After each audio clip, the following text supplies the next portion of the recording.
हाल ही में आम आदमी पार्टी को इस्तीफा देने के बाद बीजेपी में शामिल हुए कैलाश गहलोत को अब बीजेपी पार्टी ने बड़ी जिम्मेदारी सौंपी है। जी हां, 5 दिन पहले आम आदमी पार्टी छोड़कर आए कैलाश गहलोत को बीजेपी ने अब चुनाव से जुड़ी जिम्मेदारी सौंपी है और चुनाव संचालन समिति का सदस्य बनाया है। बीजेपी ने दिल्ली चुनाव की तैयारी में कैलाश गहलोत को उतारा। कैलाश गहलोत ने 17 नवंबर को आम आदमी पार्टी छोड़ दी थी और अगले दिन 18 नवंबर को बीजेपी ज्वाइन की थी। कैलाश गहलोत का कहना है कि आम आदमी पार्टी छोड़ना आसान नहीं था। ये फैसला मैंने एक रात में नहीं लिया। जो लोग ये नैरेटिव बना रहे हैं कि मैंने किसी के दबाव में आकर ये फैसला लिया है, तो ये गलत है। मैंने आज तक किसी के भी दबाव में कोई काम नहीं किया। 2015 से मेरे राजनीतिक जीवन में मैंने कभी किसी के दबाव में कुछ काम नहीं किया। ये गलतफहमी है। बीजेपी ने चुनाव अभियान का नेतृत्व करने के लिए यह समिति बनाई है। इसमें प्रमुख नेताओं को शामिल किया गया है। इस समिति का मकसद दिल्ली में पार्टी की स्थिति को मजबूत करने के लिए रणनीति बनाना और चुनावी अभियान की देखरेख करना है।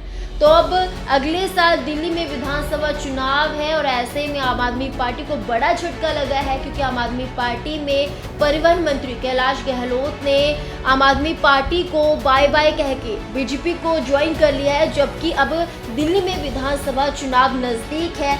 अब आने वाले समय में देखना ये होगा कि कैलाश गहलोत का आम आदमी पार्टी से जाने पर आम आदमी पार्टी को कितना नुकसान होगा, या फिर बीजेपी में कैलाश गहलोत का आना बीजेपी को कितना फायदा देगा, ये अब देखने वाली बात होगी। आम आदमी पार्टी को इस्तीफा देने के बाद बीजेपी में शामिल हुए कैलाश गहलोत को अब बीजेपी पार्टी ने बड़ी जिम्मेदारी सौंपी है। जी हां, 5 दिन पहले आम आदमी पार्टी छोड़कर आए कैलाश गहलोत को बीजेपी ने अब चुनाव से जुड़ी जिम्मेदारी सौंपी है और चुनाव संचालन समिति का सदस्य बनाया है।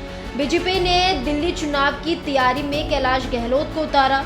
कैलाश गहलोत ने 17 नवंबर को आम आदमी पार्टी छोड़ दी थी और अगले दिन 18 नवंबर को बीजेपी ज्वाइन की थी। कैलाश गहलोत का कहना है कि आम आदमी पार्टी छोड़ना आसान नहीं था।